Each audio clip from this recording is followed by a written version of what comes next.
Gandang gabi po. Good morning. Good morning po. Ah, Today, ang yun ko ang ah, 2 weeks na operation ko. Naka-check up ako. Successfully operation ko ngayon. No? May sasabihin lang ako, after these 2 weeks, nafe-feel ko kung may sakit ka. Malalaman mo sino ang best friend mo, sino ang uh, nakikare sa'yo. Kala mo best friend mo, yan pala sa likod sinasabi ng mga masama. Kaya mga kung may mga sekreto kayo, huwag kayo magsabi sa tabi mo, likod mo, ng mga friend. Kala mo best friend. Yan pala hindi po, no? Kung may mga problema kayo, huwag kayo magpaalaman sa kanila o mga problema nyo, kasi sila ang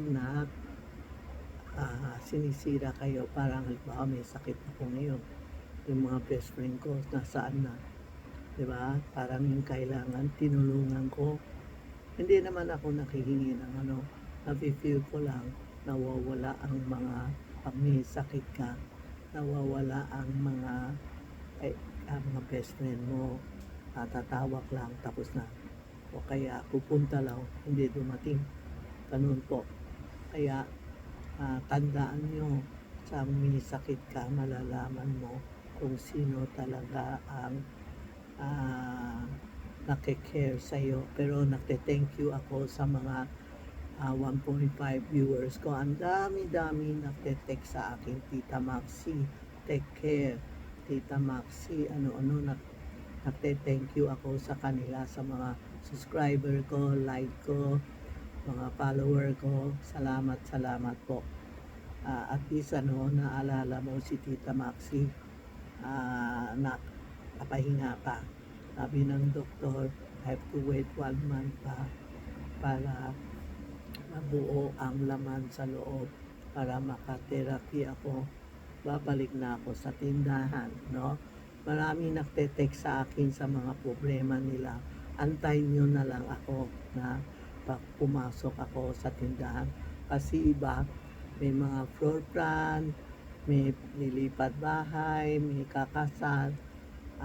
Pag may sakit ako, bawal ako magtingin sa mga ganito. Wait for me na lang, wait for pag pumasok ako sa tindahan, saka ko kayo titingin. Kasi pag may sakit isang tao, tapos hindi, low energy, tapos sasagutin mo, hindi maganda. Okay? Salamat sa lahat na nag-reach sa akin, nagpadala ng pagkain, padala ng bulaklak. Thank you po.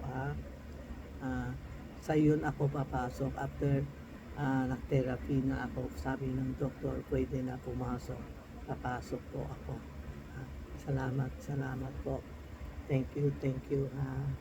Pwede kayo tumawag kay Inday, kay Rena, o pumunta kayo sa 757 Ongpin Street, Minondo, Manila. Sila makaasikaso sa iyo. Tapos kung may problema sila, video call sila sa akin. Sa bahay lang ako nagpapahinga. Okay? Salamat po.